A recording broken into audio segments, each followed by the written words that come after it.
नमो हरिहन्ताणं नमो सिद्धाणं नमो आयर्याणं नमो वज्रायाणं नमो लोये सौसाहुणं। मंगलम भगवान वीरो मंगलम गौतमो गणी मंगलम कुंद कुंदार्यो जैन धर्मस्तु मंगलम सर्वमंगल मांगल्यम सर्वकल्याणकारकं प्रधानं सर्वधर्माणां जैनं जयतु शासनं जैनं जयतु शासनं।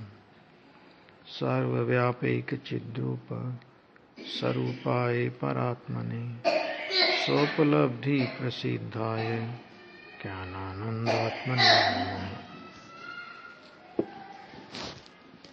प्रवचन सार 104 नंबर की गाथा पूरी हुई और 104 गाथा के बाद अब 105 नंबर की गाथा आज चलती है। अब थोड़ा प्रकरण बदल गया, उत्पाद वे द्रव्य वाला प्रकरण एक तरह से पूरा हो गया। और ऐसे देखो तो ये देखिए एक मिनट, ज्ञान तत्व प्रज्ञापन के बाद जो ज्ञेय तत्व प्रज्ञापन में द्रव्य सामान्य अधिकार चल रहा है और उस द्रव्य सामान्य अधिकार में ही ये 105 आएगी ना, अभी तो 105 आएगी। हाँ, तो 105 गाथा में अब विषय थोड़ा चेंज हो जाता है। उत्पाद व्यय की चर्चा अभी तक चल रही थी, अब उत्पाद व्यय की चर्चा के साथ साथ अब यहां पर सत्ता वाली चर्चा चालू हो रही है। सत्ता माने होता है किसी भी वस्तु का अस्तित्व, उसको बोलते हैं सत्ता।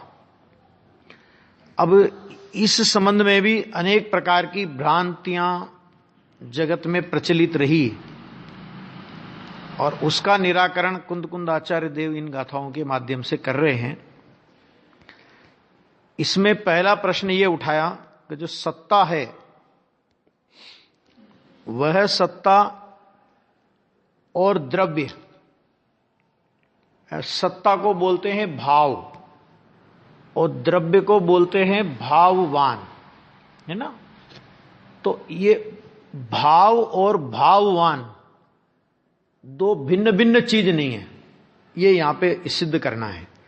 तो अब सत्ता और अब द्रव्य अर्थांतर अर्थात भिन्न पदार्थ अन्य पदार्थ नहीं होने के संबंध में युक्ति उपस्थित करते हैं। देखो, समय सार में आचार्य भगवान ने जब निज वैभव की बात की थी तब उसमें कहा था आगम का सेवन और उसके बाद लिया था युक्ति का अवलंबन, है ना। अब तो युक्ति का अवलंबन 105 चलेगी। युक्ति का अवलंबन दूसरा बोल आया था युक्ति का, तो युक्ति का अवलंबन कब आएगा कि जब आगम का सेवन किया होगा तो वो युक्ति का अवलंबन करेगा। अब आगम का सेवन तो करे नहीं, सीधे तर्क वितर्क खड़े करने लग जाए तो वो क्रम नहीं है। पहले आगम क्या है वो सामने रखो कि जिनवाणी ये कहती है। अब इसमें यदि ऐसा नहीं मानेंगे तो क्या दोष आएगा और ऐसा मानेंगे तो क्या दोष आएगा, है ना। अगर ऐसा मानने पर इस दोष का निराकरण होगा और इससे विरुद्ध मानेंगे तो ये दोष खड़े होंगे। तो ये यहां पर कह रहे हैं 105 नंबर का था कि अब सत्ता और द्रव्य अर्थांतर अर्थात भिन्न पदार्थ नहीं होने के संबंध में युक्ति उपस्थित करते हैं, है ना। अब युक्ति रखते हैं आचार्य देव। देखो गाथा पढ़ेंगे। न हवदि जदि सद्दवम अस्वद्धो हवदितम कद्धम दवम हवदि पुणो अर्णवा तम हादवम स्वयं सत्ता।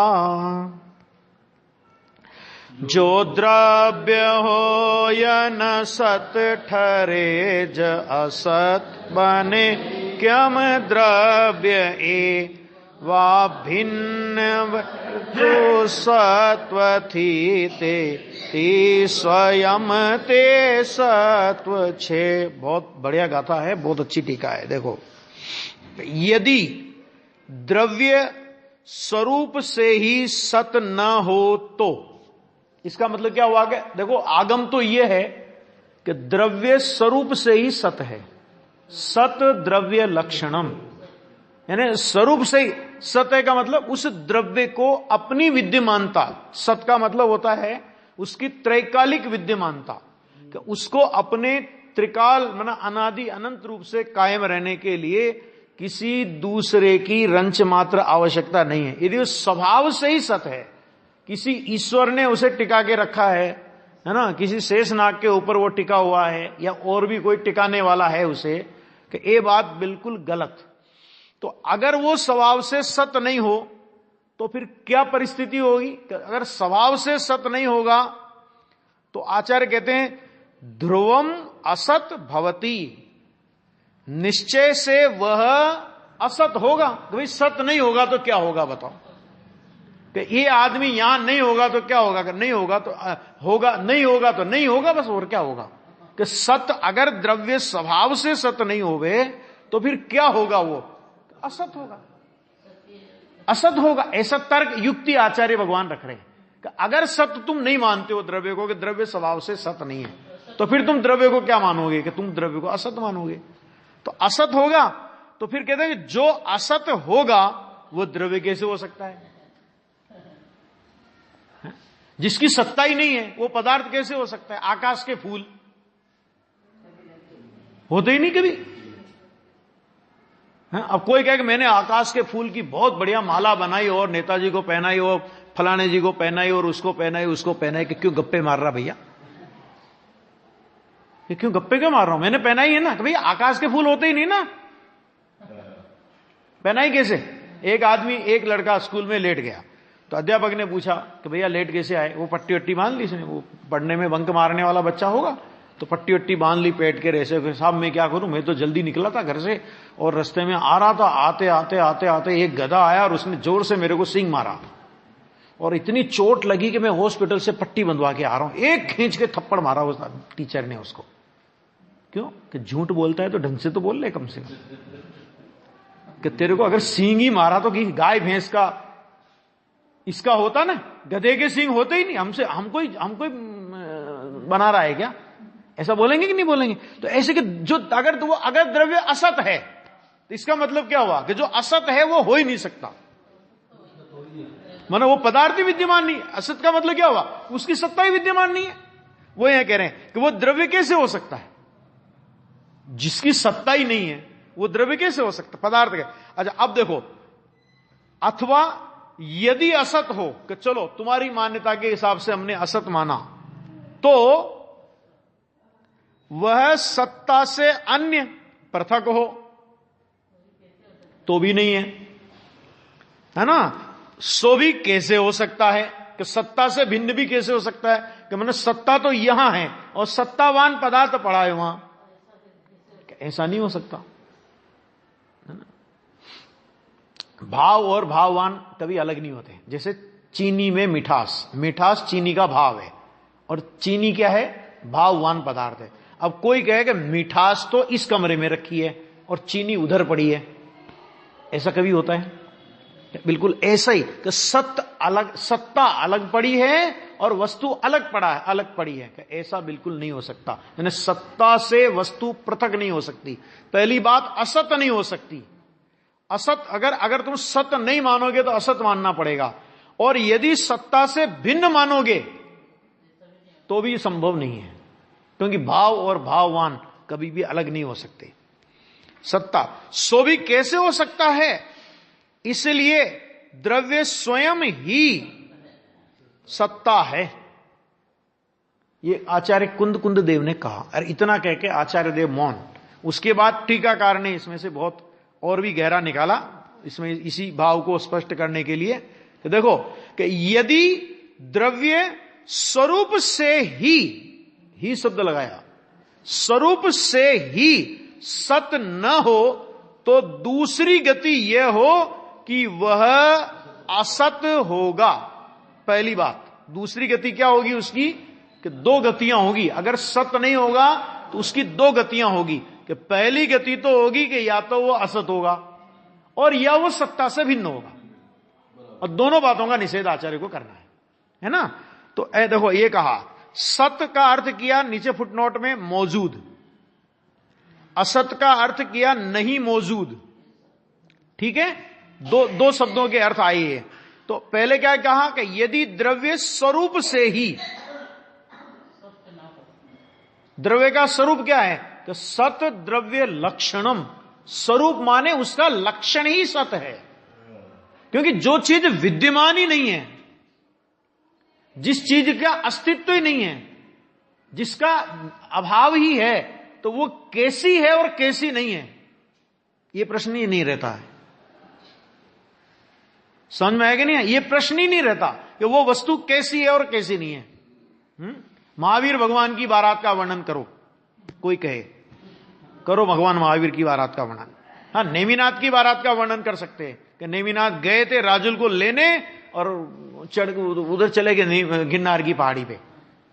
लेकिन भगवान महावीर की बारात का वर्णन करो, कोई निबंध आवे अपनी परीक्षा में, निबंध आवे। हाँ भाई साहब, बारात थी नहीं तो वर्णन क्या करेंगे? नहीं बहुत बढ़िया बारात थी, काय की बारात है ना। ऐसे ही जो वस्तु है ही नहीं, तो उसकी विशेषताओं का क्या वर्णन करोगे आप? तो ऐसे कहते यदि द्रव्य स्वरूप से ही सत न हो तो दूसरी गति यह हो कि वह असत होगा। द्रव्य सत नहीं होगा तो असत होगा। इसका मतलब क्या हुआ कि यदि द्रव्य स्वभाव से ही मौजूद नहीं हो तो दूसरी गति यह होगी कि वो मौजूद नहीं होगा। बस यही तो बात कह रहे हैं। अथवा नंबर एक, और दूसरी बात फिर इसी को पढ़ो कि यदि द्रव्य स्वरूप से ही सत न हो तो दूसरी गति यह होगी, नंबर 2 पॉइंट, कि वह सत्ता से पृथक होगा। आ गया? यानी स्वरूप से सत न मानने पर अपने को द्रव्य को दो तरह से मानना पड़ेगा, या तो उसे असत मानना पड़ेगा और या तो उसको सत्ता से भिन्न मानना पड़ेगा। दो बातें आ गई समझ में? मैंने सत्ता से भिन्न मानो तो भी एक अलग दोष आएगा, उसका अलग दोष बताएंगे। और अगर उसको असत्य मान लो तो जो चीज असत्य है उसकी तो चर्चा ही क्या करेंगे, है ना। तो ये दो दोष आएंगे। यदि वह असत होगा, पहले नंबर के दोष का निराकरण कर रहे हैं कि अगर मान लो स्वभाव से वो सत्य नहीं है और आपके विचार के अनुसार शिष्य से कहते हैं आचार्य कि अगर वो असत होगा तो द्रव्य के असंभव के कारण, मन उसकी ध्रुवता, उसका टिकना, उसकी मौजूदगी, उसकी विद्यमानता, उसकी असंभव के कारण स्वयं स्थिर न रहता हुआ क्या होगा कि द्रव्य का ही अस्त हो जाएगा, अर्थात द्रव्य ही सिद्ध नहीं होगा। ये कह रहे हैं यहां पे अस्त माने नष्ट, यानी जो असत हो उसका टिकना, मौजूद रहना कैसा। इसलिए द्रव्य को असत मानने से द्रव्य के अभाव का प्रसंग आता है, अर्थात द्रव्य ही सिद्ध नहीं होता। कि ऐसी वस्तु को सिद्ध करो जिसकी सत्ता नहीं होवे। बताओ कोई ऐसी वस्तु बताओ जिसकी सत्ता नहीं होवे। नहीं कोई प्रश्न करे ना, ऐसी वस्तु को सिद्ध करो जिसकी कोई सत्ता नहीं होवे। जिसकी सत्ता नहीं होवे उसे क्या सिद्ध करें? उसे तो उसकी सिद्धि तो यही है कि वो है ही नहीं, वस्तु ही नहीं है वो तो, है ना। तो ये यहां पे कह रहे हैं कि द्रव्य ही सिद्ध नहीं होगा। द्रव्य का ही अस्त होगा, मतलब द्रव्य का ही अस्त होने का मतलब द्रव्य की सिद्धि ही नहीं होगी। अस्त होने का मतलब ये सिद्धि नहीं होगी, द्रव्य नहीं है, मौजूद ही नहीं है, तो फिर द्रव्य क्या है? वो एक अस्त हो जाएगा। और नंबर 2, ये तो न्याय का विषय है थोड़ा। और नंबर 2 कि यदि वह सत्ता से पृथक है, सत्ता क्या है? कि सत्ता माने भाव, द्रव्य है ना। सत्ता माने क्या होता है? उस पदार्थ का भाव, उस पदार्थ का भाव। और वस्तु क्या है? कि उस भाव को धारण करने वाली वस्तु कैसी है? भाववान। तो अगर हम उस सत्ता रूप भाव का भाव है कि यदि सत्ता से पृथक हो, दूसरा पॉइंट था ना कि या तो असत होगा और या सत्ता से पृथक होगा, तो अगर असत का तो निषेध ही कर दिया कि जिसकी बात ही नहीं है, और यदि वो सत्ता से पृथक हो तो सत्ता के बिना भी स्वयं रहता हुआ, सत्ता के बिना भी रहा ना, सत्ता से पृथक है, इसका मतलब उस द्रव्य को, उस द्रव्य की अस्थि, उस द्रव्य की विद्यमानता, उस द्रव्य की मौजूदगी, उस द्रव्य की अस्थि, उस द्रव्य की हयाती, जिस शब्द में कहना हो कि वो उस सत्ता के बिना भी रही, तो फिर सत्ता का काम क्या है भाई? सत्ता का काम क्या है कि द्रव्य को टिकाए रखना है ना। अस्तित्व गुण किसे कहते हैं कि जिस शक्ति के कारण द्रव्य का कभी नाश न हो और द्रव्य कभी किसी से उत्पन्न नहीं हो गए, उसका नाम अस्तित्व गुण। अब ये समझो कि अगर अस्तित्व गुण माना अस्तित्व नहीं हो द्रव्य में, तो सीधी सी बात है द्रव्य का अभाव सिद्ध हो गया, वो तो बात बराबर है। कोई कहे जी नहीं जी अस्तित्व अलग है और द्रव्य अलग है, तो वो कह रहे हैं कि अगर अस्तित्व के अलग होने पर भी द्रव्य टिका रहा, तो द्रव्य को टिकाना तो अस्तित्व का काम था। द्रव्य को टिकाना किसका काम था? इसको मैं दूसरे उदाहरण से भी समझाऊंगा तो समझ में आ जाएगा कि द्रव्य को टिकाना किसका काम था। कि द्रव्य को टिकाना अस्तित्व गुण का काम था, या अस्तित्व का काम था, या सत्ता का काम था। हमने क्या किया कि सत्ता के बिना माना अस्तित्व तो अलग रह गया और उसके बिना भी द्रव्य टिकता रहा। तो आचार्य कहते हैं कि रहता हुआ इतना ही मात्र जिसका प्रयोजन है, ऐसी सत्ता को ही अस्त कर देगा। इसका भी खुलासा बहुत अच्छा किया है, देखो फुटनोट में। तो सत्ता का कार्य इतना ही है कि वह द्रव्य को विद्यमान रखे, माने जिसके कारण द्रव्य की विद्यमानता हो उसको बोलते हैं सत्ता। तो उस सत्ता का काम क्या हुआ कि द्रव्य की विद्यमानता रखना, ये सत्ता का काम है। और यदि सत्ता के बिना भी द्रव्य विद्यमान रहा, तो जो सत्ता का काम था वो तो द्रव्य नहीं कर लिया सत्ता के बिना, तो फिर उस सत्ता की जरूरत क्या है? इसको ऐसे समझो, देखो अभी ज्ञान के उदाहरण से अपन ऐसे समझें इसे कि आत्मा ज्ञान है, ज्ञान आत्मा का एक गुण है, माने ज्ञान एक भाव है। इस उदाहरण को समझने के लिए अपन लेते हैं कि ज्ञान आत्मा का भाव है और ज्ञान के कारण आत्मा को ज्ञानी कहते हैं। माने ज्ञानी माने ज्ञान रूप भाव वाला, है ना। अब आत्मा में यदि ज्ञान नहीं हो तो क्या होगा? तो कहते हैं ज्ञान नहीं हो तो आत्मा में जड़त्व होगा, अर्थात आत्मा का अस्तित्व नहीं होगा, क्योंकि ज्ञान आत्मा का असाधारण धर्म है।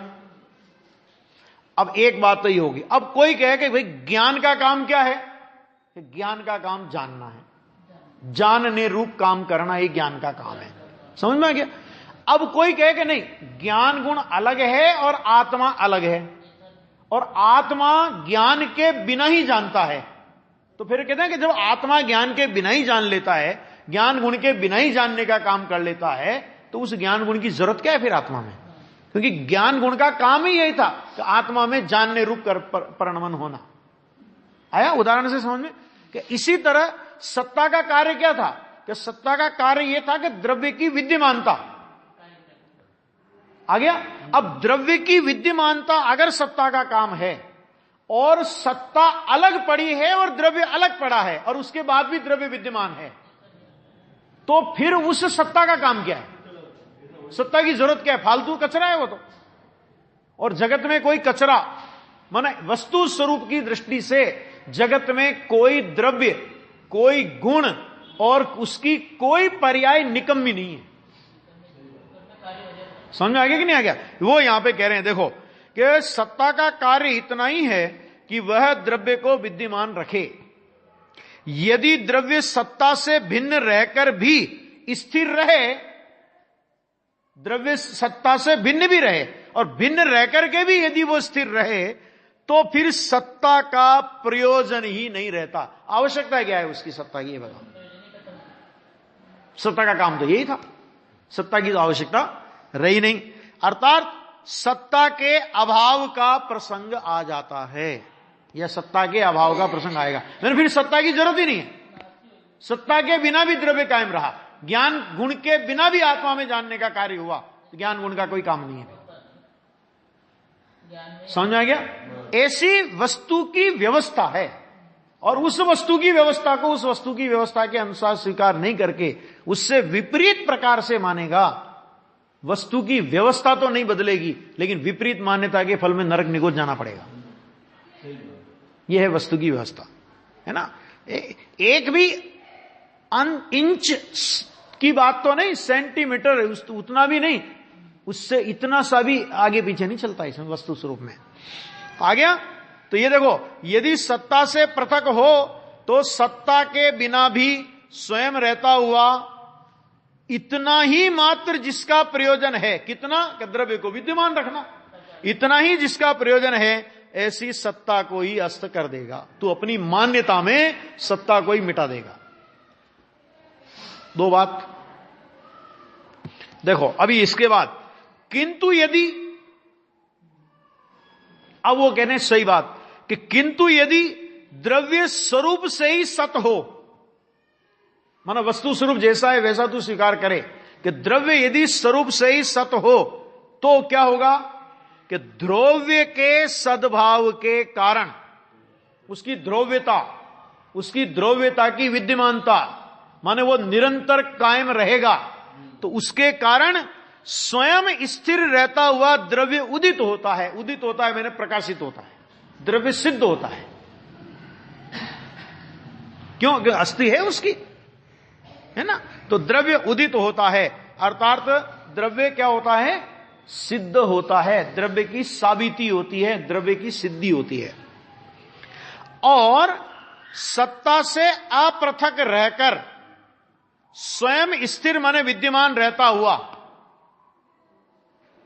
स्वयं इतना ही मात्र जिसका प्रयोजन है, कितना? कि द्रव्य को टिकाए रखना, इतना ही मात्र जिसका प्रयोजन है, ऐसी सत्ता को उदित माने सिद्ध करता है। माने सत्ता की सिद्धि भी हुई और द्रव्य की सिद्धि भी हुई। कब? कि जब हमने ये माना कि द्रव्य स्वरूप से ही सत है। तो स्वरूप से ही सत है, ऐसी मान्यता में द्रव्य की सिद्धि भी हुई, और वो जब स्वरूप से ही सत है, इसका मतलब यह हुआ कि वो सत्ता से पृथक नहीं है, तो उसमें सत्ता की भी सिद्धि हुई। एक पॉइंट भी गलत मानने पर पूरा वस्तु स्वरूप बदल जाता है।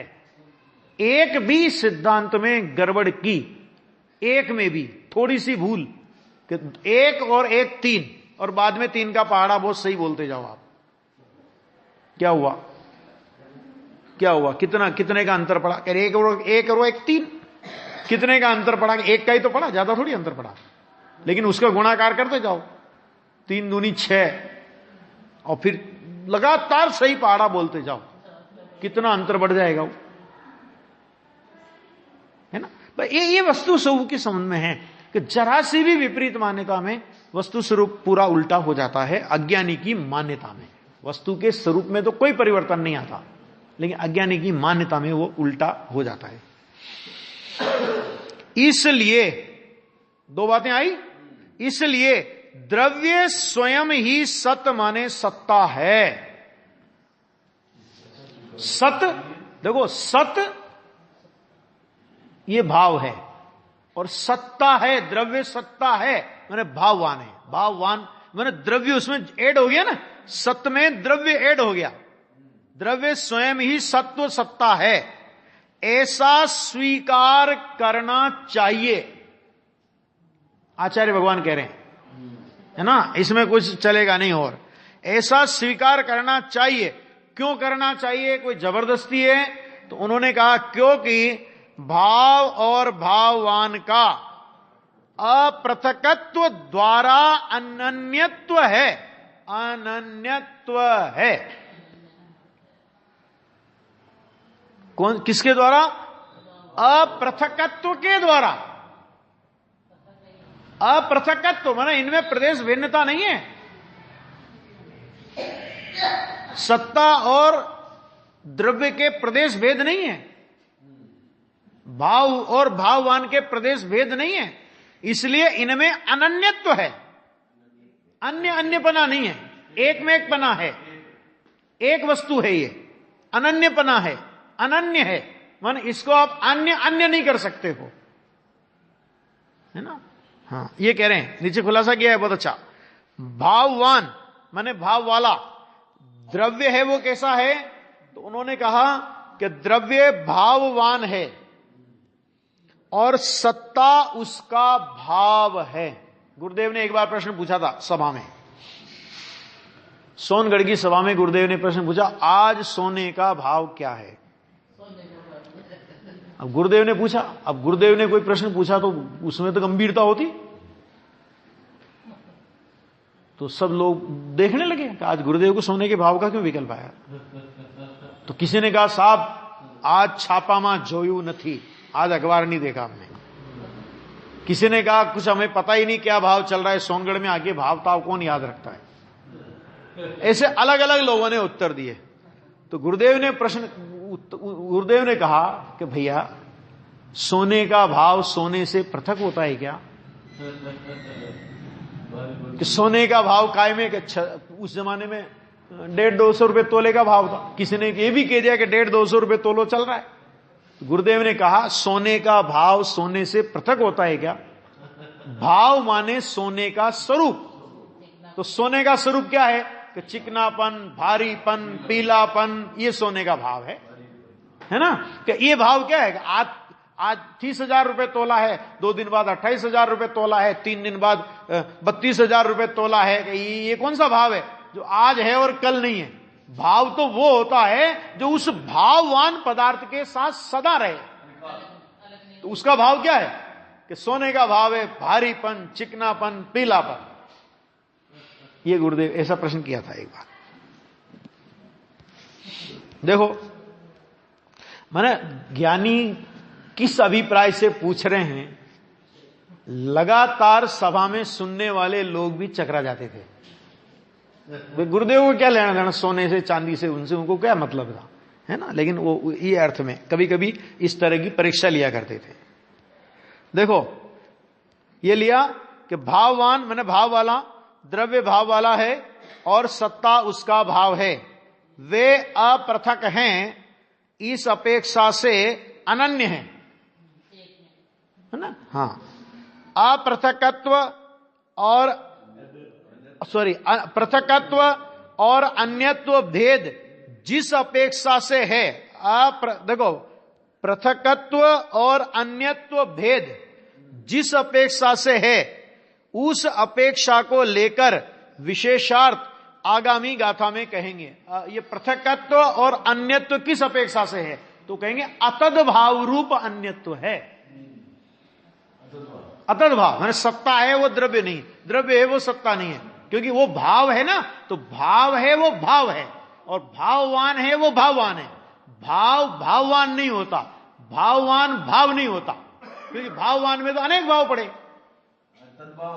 तो अतद भाव रूप अन्यत्व तो हम मानने के लिए तैयार हैं, पृथकता मानने के लिए तैयार नहीं है। पृथकता कहां होती है कि जहां, देखो दो चीजें समझना, कि जहां प्रदेश भेद हो वहां होगी पृथकता, मैंने भिन्नता, और जहां यह वह नहीं है, ज्ञान आत्मा नहीं है, क्योंकि ज्ञान तो ज्ञान ही अगर आत्मा हो अकेला तो फिर अन्य गुणों का क्या हुआ, है ना। अथवा आत्मा ज्ञान मात्र नहीं है, क्यों नहीं है, क्योंकि आत्मा में तो ज्ञान जैसे अनंत गुण है। तो इन द्रव्य गुण और पर्याय में अतद्भाव रूप अन्यत्व है, लेकिन प्रदेश भेद रूप पृथकत्व नहीं है। पृथकत्व माने भिन्न भिन्न सत्ता, पृथकत्व का मतलब क्या होता है, भिन्न सत्ता, और अतद भाव का मतलब होता है कि यह वह नहीं है, यह भाव है। भाव और भाववान अलग अलग होने माने एक सत्ता होने पर भी, प्रदेश अपेक्षा एक सत्ता होने पर भी भाव और भाववान, इतना भेद तो पड़ा कि नहीं पड़ा। तो भाव है वो भाव है, वो भाववान नहीं है, और भाववान है वो भाववान है, वो भाव नहीं है। तो इस अपेक्षा से अतद भाव रूप अन्यत्व है, लेकिन विभक्त प्रदेशत्व रूप पृथकत्व नहीं है। मतलब पृथकपना कहां होता है कि जहां प्रदेश भेद हो वहां होती है पृथकता, और जहां स्वरूप भेद हो, प्रदेश भेद नहीं हो लेकिन क्या हो कि स्वरूप भेद हो, वहां होती है अतद भाव रूप अन्यता। शरीर और आत्मा, इनमें भिन्न प्रदेश भिन्न रूप पृथकत्व है। ज्ञान और आत्मा, इनमें स्वरूप भेद, रूप अतद भाव रूप अन्यत्व है। यह अन्यत्व है, ज्ञान और आत्मा अन्य अन्य हैं, भिन्न भिन्न नहीं है। शरीर और आत्मा भिन्न भिन्न है, अन्य अन्य नहीं है। अन्य अन्य, हालांकि भिन्न भिन्न की जगह हम अन्य अन्य का भी प्रयोग कर लेते हैं, लेकिन बारीकी से समझोगे तो यह है कि जहां प्रदेश भेद होगा वहां भिन्नता होगी, और जहां मात्र स्वरूप भेद होगा, प्रदेश भेद नहीं होगा, वहां अन्यता होगी। अन्यता है वो अतद भाव सिद्ध करेगा, और भिन्नता है उसे अत्यंता भाव सिद्ध करेगा। माने जिसमें अत्यंता भाव लगे उसका नाम भिन्नता, और जिसमें अतद भाव लगे उसका नाम अन्यता। इतना अंतर समझना। हां, अब एक बात और है कि अध्यात्म के कथन थोड़े अटपटे होते, वहां राग और आत्मा में अतद भाव रूप अन्यता सिद्ध नहीं करेंगे। वो कहेंगे राग और आत्मा में अत्यंता भाव रूप भिन्नता है। क्यों? तो उन्होंने कह दिया कि वो राग और आत्मा के प्रदेश भेद है। ये सिद्ध करना पड़ा ना कि प्रदेश भेद सिद्ध करना पड़ा ना। अब प्रदेश भेद कैसे सिद्ध करोगे राग और आत्मा के? क्या है तो आत्मा की पर्याय, आत्मा के राग के प्रदेश भेद कैसे सिद्ध करोगे? कि भैया जैसे एक, अभी इसको मोटे तौर पर अगर अपने को समझना हो तो ऐसे समझ सकते हैं अपन कि जैसे दो द्रव्य हैं, तो दो द्रव्यों में क्या होगा? दो द्रव्यों के प्रदेश भिन्न भिन्न होंगे कि नहीं होंगे? होंगे ना। कि ऐसे ही दो तत्वों के प्रदेश क्या होंगे? बोलो वे आत्मा। अब आत्मा को राग की पर्याय क्यों, मैंने राग को आत्मा की पर्याय क्यों देख रहे हो आप राग को आश्रव देखो ना, आप राग को बंध देखो ना, और आत्मा को जीव तत्व देखो। तो जीव तत्व और आश्रव तत्व, बंध तत्व, वो तत्व ही जब अलग है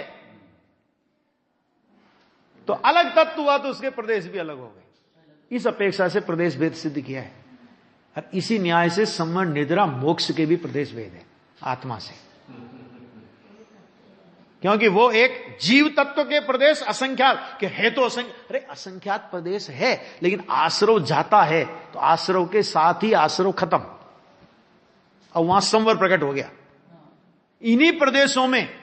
लेकिन गुरुदेव ऐसा बोलते थे कि इन प्रदेशों में, जितने प्रदेशों में से राग उठता है वो प्रदेश भिन्न है। तो ये कहने का अर्थ क्या था उनका कि वो जो आश्रव तत्व है ना, तुम आश्रव तत्व का भी स्वचतुष्टय देखो ना,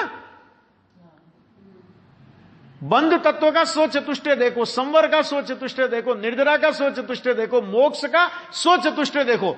तो मोक्ष के स्वचतुष्टय में आत्मा का अभाव दिखेगा और आत्मा में मोक्ष का अभाव दिखेगा। संवर निद्रा की तो बात क्या करे, आश्रव बंध की तो बात क्या करे। इस एंगल से देखना पड़ेगा उसको, वो देखने की नजर अलग है। और इसीलिए 13 नंबर की गाथा में जो 7 तत्व सिद्ध किए, तो 7 तत्व ऐसे सिद्ध किए, आश्रव होने योग्य और आश्रव्य, आश्रव करने वाला कौन है? कि आश्रव करने वाला कर्म और आश्रव होने योग्य एक समय का परिणाम, कि भगवान आत्मा इन दोनों से पार, वो भूतार्थ है। ऐसे संवर पे घटित किया, निर्जरा पे घटित किया, मोक्ष पे घटित किया। तो मोक्ष पे क्या घटित किया? कि मोक्ष होने योग्य और मोक्ष करने वाला। कि मोक्ष करने वाला कौन? तो उन्होंने कहा कर्म का अभाव। क्यों? अभाव रूप भी निमित्त होता है कि नहीं? निमित्त के दो भेद है कि नहीं? सद्भाव रूप निमित्त और अभाव रूप निमित्त। तो वहां मोक्ष कर्म का अभाव, वो करने वाला, और एक समय का परिणाम वो होने योग्य और करने वाला। जब होने योग्य वो परिणाम है और करने वाला वो कर्म का उदय है, तो आत्मा अपना क्यों सिर मारे उसमें? तो आत्मा कैसा है कि आत्मा बंध और मोक्ष से पार है, और बंध और मोक्ष से पार उसका नाम भूतार्थ स्वभाव, और उस भूतार्थ स्वभाव का अनुभव करना उसका नाम सम्यक दर्शन। ऐसे 13 नंबर की गाथा में लिया। इसमें लालचंद भाई एक बहुत अच्छा न्याय देते थे। वो कहते थे तुम आत्मा को भूतार्थ नहीं की बात तो ठीक है ही, वो कहते तुम आश्रव को भूतार्थ नहीं से जान लो, तुम पुण्य को भूतार्थ नहीं से जान लो, तुम पाप को भूतार्थ नहीं से जान लो, तुम मिथ्या दर्शन को भूतार्थ नहीं से जान लो। क्या मतलब कि मिथ्या दर्शन का कर्ता कौन? तो उन्होंने कहा कि दर्शन मोहनी करने वाला और एक समय का परिणाम होने वाला भगवान आत्मा का, भगवान आत्मा उससे पार। भगवान आत्मा को अलग निकाल लो। अभी तक हम क्या करते थे कि भगवान एक समय के मिथ्या दर्शन से आत्मा को मिथ्या दृष्टि मानते थे, एक समय के आश्रव से आत्मा को आश्रवी मानते थे, एक समय के बंध से आत्मा को बंध वाला मानते थे, एक संवर निद्रा और मोक्ष से आत्मा का संवर निद्रा और मोक्ष मानते थे। वो कहते जब 9 तत्व भिन्न भिन्न है तो 9 तत्व एक दूसरे में मिलकर के 9 सिद्ध होंगे कि एक दूसरे से पृथक होंगे तब 9 सिद्ध होंगे? तुम ये बताओ पहले। पृथक होंगे तब 9 सिद्ध होंगे ना। तो अच्छा, अब 9 तत्व तो पृथक हैं और उनके प्रदेश एक हैं। ये कहां से लाए भैया? ये कहां से लाए? हमने अपना घर अपन ने बेचा, रजिस्ट्री तेरे नाम कराऊंगा लेकिन रहूंगा मैं। ये क्या मतलब हुआ कि भाई मकान बेचा है मैंने, प्लॉट थोड़ी बेचा है। समझ में आया कि नहीं आया? मैंने मकान बेचा है, तुम मकान ले जा उठा के, प्लॉट तो मेरा है।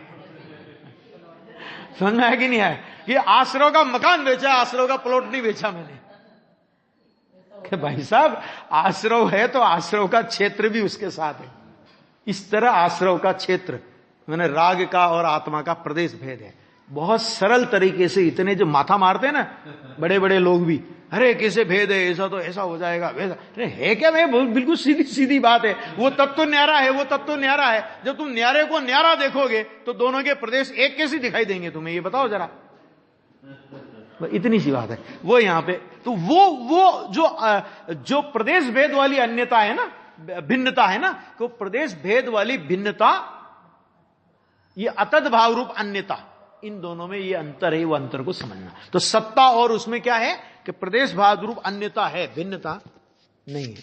तद्भाव अतद्भाव रूप अन्यता है, भिन्नता नहीं है। शेष चर्चा कल।